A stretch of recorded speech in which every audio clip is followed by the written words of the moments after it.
Are you an HR executive or manager worried about job security due to budget cuts, outsourcing, or AI? If not, perhaps you should be, and there are some very good reasons why.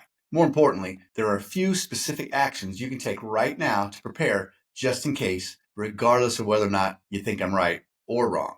Hi, I'm Mason Duchatschek, and I'm host of the Mason Duchatschek Show and author of the books Inclusive Leadership and People Matter Most. What I'm about to share might be exactly what you and the other executives and managers you share this message with needs to hear to sleep better at night, protect your job security, and earn bigger raises faster. Old Ben Franklin used to say, wise is a man who fixes his roof. Well, if I'm right, the storms are coming, and if you don't plan ahead and take the necessary actions right away, the damage to your career and the upheaval in your personal life when they do hit can be devastating. If I'm wrong, there's no downside to being prepared, so I'm glad to share this message with you. If you're paying attention, you might already see the clouds gathering. I just read an article in Forbes that said Shopify CEO Tobias Lütke has implemented a new hiring policy that prioritizes artificial intelligence over human hires. In a memo to employees, he stated that teams must demonstrate why their needs cannot be filled using AI before they request additional resources. What does that mean to you if you're involved in roles like HR, customer support, or IT? It means that your work can largely be organized into rules and automated quickly. That means that you, in the role that you're in now, might be on the verge of becoming, dare I say it, expendable. Expendable is the opposite of job security, raises, and promotions. And here's a hard truth. Your circumstances may not be fair, and they may not be your fault, but you still have to deal with them. The question is how. If your plan is to keep your head down, your mouth shut, and to do everything that the boss asks you to do as fast as possible without making mistakes in order to keep your job and hopefully get a raise, then good luck with that. You're going to need it. I was the past president of the Human Resource Management Association of St. Louis. That's the local SHRM chapter. And I served on the board for many years. I know lots of wonderful, smart, and amazing HR executives. A lot of them I consider my friends. And that being said, good friends are sometimes kind of like cheerleaders who offer you their encouragement and kind words when you need them. However, great friends tell you what you need to hear and offer much more than kind words. They'll actually give you a hand and do what's necessary to help you. I strive to be the latter version of friend whenever and wherever possible. One of my friends, a highly experienced, knowledgeable HR executive with all the important SHRM certifications, did nothing wrong and still got fired. It was completely unexpected and totally devastating. After terminating hundreds of employees over the years, if anyone should have seen their own termination coming, it was this HR executive. Completely blindsided, humiliated, and embarrassed, the panic set in. How am I going to provide for my family? What am I going to tell my friends? I asked them to tell me what it did at work. The answers were exactly what you'd expect a typical HR executive to say. Things like overseeing payroll, answering employee personnel questions, and that kind of stuff. I asked, did you make any mistakes? The answer, absolutely not. No mistakes were made, and I got payroll out on time every time, along with everything else that I was asked to do. I immediately knew what happened. What happened is he did a good job, but a good job wasn't good enough. Simply put, he was viewed as an expense to the company in that role instead of an asset. The company leadership looked at his role and asked, what are the job functions of this person? And can we get these job functions accomplished for less money without sacrificing quality? Unfortunately, it wasn't as hard to do as the former HR executive thought it might be. His sense of security was false because of it, and it caught up with him. The employer was also willing to bet that employees could find their own answers to their questions about company policies and benefits in their employee handbook. All the answers were there. Look, I just saw an ad for a payroll company that said payroll, benefits, HR, starting at $55. I've seen other ads for payroll services offering months of free service. To an employer, that looks a lot cheaper than the salary and benefits of an HR person. On top of that, AI is rapidly accelerating the transformation of such roles and responsibilities into delivery mechanisms that don't require as many, if any, people in these roles, at least as those roles have been defined in the past. Look, for as long as I can remember, I have watched the HR community battle for their seats at the executive conference table and their offices in the C-suite. They've stressed their value as strategic contributors. And unfortunately, in far too many organizations, that message has fallen flat and their roles continue to be viewed in terms of rules, regulations, and compliance responsibilities. With C-suites looking to offload rules, regulations, and compliance functions on outsourced services and AI, HR executives need to find a much better way to showcase value to their organizations that are greatly in excess of their salaries. Why? So they are no longer viewed as costs that need to be cut, but rather as assets that bring exponentially more value to their organizations than what they're paid. Assets get invested in and retained. In other words, they get job security, raises, and promotions. Costs get cut. If you're an HR executive or manager, what can you do right now to prepare for the storm ahead? What can you do now to deliver so much value that you can rest well at night, knowing that your job is safe or that you have the ability to get a different or better job quickly if you wanted to? Here's my offer to help. Remember, good friends offer encouragement. Great friends tell you what you need to hear, not just what you want to hear. And they also go out of their way to actually help you. I want to be the latter. SHRM certifications are great. They show you that you have valuable knowledge, but there are lots of people with SHRM certifications. So it is still kind of hard to stand out. Granted, it's better to have them than not, but still lots of people have them, and lots of the people with those certifications are still seeing their roles largely outsourced or eliminated. So what can you do about it other than complain, hope for the best, or change careers? The answer takes time and effort, which all good things do. But cost is not an obstacle. I made sure of it. Jim Collins, in his best-selling book, Good to Great, said the most important thing any business can do is get the right people on their bus, the bus being their business, of course, into the right seats. I happen to agree with him.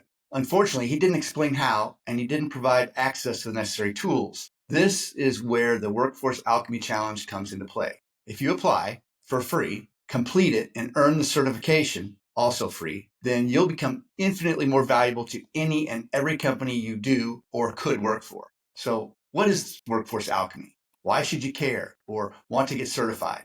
If you recall from back in the day in school, we learned about the concept of alchemy, which was the medieval art of trying to transform base metals like lead into gold. Of course, it was basic chemistry and that didn't work. But when it comes to people, alchemy can work and does work as it relates to individuals, to departments, and to companies. So how do you turn lead into gold? Easy. Let me give you an example. Let's just say that you take a sales rep who produces $1 million in sales revenue for your company a year.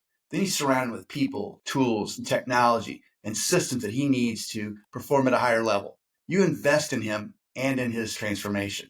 The next thing you know, he's producing $10 million a year in sales. That's what turning lead into gold looks like, except with people. And once you know the secrets and have the tools to do it, you can do it in almost any position, any department, or any company. We have this thing called the Workforce Alchemy Challenge at workforcealchemy.com, where you can go and apply to take the Workforce Alchemy Challenge for free. And if accepted, you'll get 94 minutes of training on employee selection, engagement, and retention. If you complete the training and can pass the certification test with a score of 80% or better, then you're going to get a certificate that you can put on your wall and a distinction that you can also add to your resume and LinkedIn profile. And when you get into an interview with a potential employer or a performance appraisal with your current employer, this certification opens up an entirely different conversation, which gives you the opportunity to demonstrate your value as an asset instead of an expense to any company lucky enough to have you. Let me explain. If I were in an interview for a potential HR position and the interviewer starts telling me the roles of the job, I might ask a few specific questions. I might ask the interviewer a question like how many employees they have. For example, the interviewer might say they have 100 employees. My next questions would be about how many W-2s they produced last year. For example, if the interviewer might say they produced 200 W-2s last year, then I would know they lost 100 employees and they have a turnover problem. For the sake of discussion, let's say half of the employees they lost were hourly and the other half were salaried.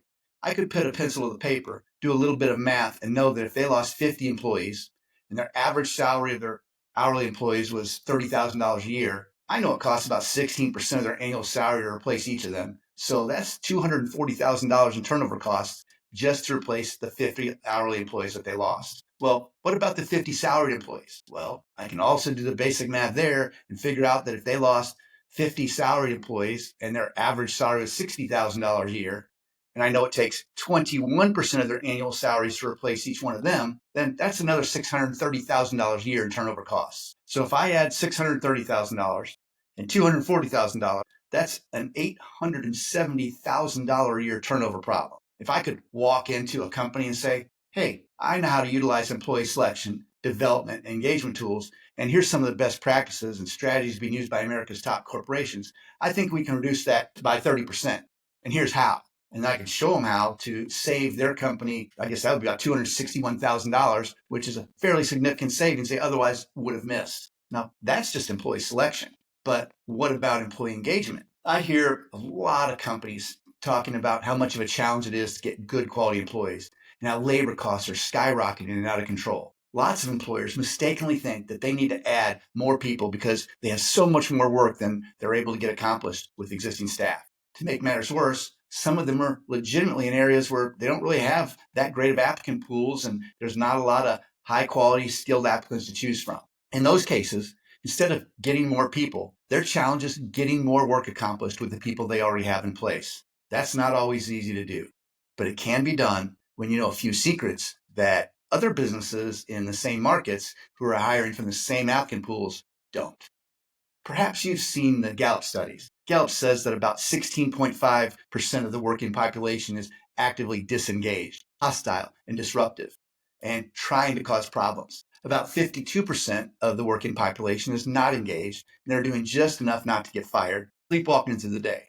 That obviously leaves you with 31.5% of your workforce being actively engaged. As a matter of fact, I recently asked an employer that had a payroll of about 10 million what he thought was the discretionary effort of his average employee. He pondered that question for a moment, said probably 60%. I think our average employee gives about 60% of an all-out effort on average every day. That meant he was paying $10 million a year in salaries, but was only getting $6 million worth of labor done for that. It was a $4 million a year profit leak. Then I asked him, if someone was embezzling $4 million a year, how long would you wait to fix it? Well, he said he'd handle it right away. Then I asked him what he's waiting for.